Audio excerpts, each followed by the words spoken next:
Lumakas palalo ang 76ers sa kanilang pagpapapirma kay Guerschon Yabusele sa isang taong kontrata. Ang kampo ni Yabusele at yung kampo ng Real Madrid ay nagkasundo sa isang 2.5 million na buyout, kaso yung ma-afford lamang ng isang kupunan para sa international na buyout ay nasa 850 at kaya sobra-sobra ho yung 2.5 million na yun. Definitely kapag mayroong gusto, mayroong paraan, bayad na yung 850 na yon at yung natitirang 1.6 million ay ininegotiate pa ng kampo ni Yabusele at ng kampo ng Real Madrid para matuloy na. Sa mga hindi pa nakakaalam, itong si Yabusele ay 16th overall pick sa 2016 NBA Draft. Year 2017-2019 nakapaglaro siya sa Boston Celtics at nag-appear ng 74 games sa kanila. Jackpot na jackpot ang Sixers dito.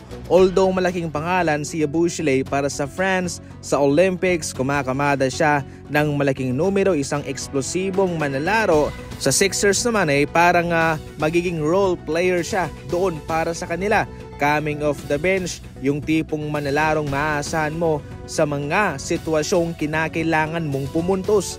Yan ang magagawa nitong si Yabusele. Kamakailan lang pagkatapos ng Olympics, siya'y nag-post sa kanyang Twitter na naghahanap siya ng second chance sa NBA. At eto nga, hindi naman siya nabigo dahil siya'y binigyan ng pagkakataon ng 76ers. Sa papel, lumakas ang 76ers. Aba, nakuha nga nila si Paul George at ngayon si Yabusele pa. Well, abangan natin yan kung mapapanindigan ba ng 76ers kung gaano sila kalakas sa papel.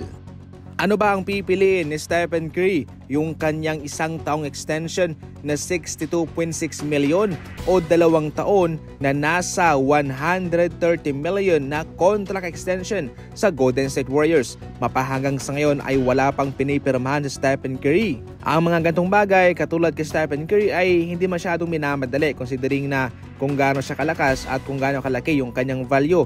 Kung pipirma siya ng extension o magiging free agent siya, sa bandang huli gagawa pa rin at gagawa ng contract offer ang Golden State Warriors sa kanya na hindi niya matatanggihan. Subalit itong mga 1 taon or 2 taon na contract extension ay malaking bagay din para sa franchise ng Warriors upang hindi sila malakihan sa ibibigay na kontrata. Kung baga sa madaling salita, dahan-dahan lang, one step at a time upang hindi masyadong mabigatan ang Warriors. Gayunpaman, hindi nila ma-afford na mawala itong si Curry.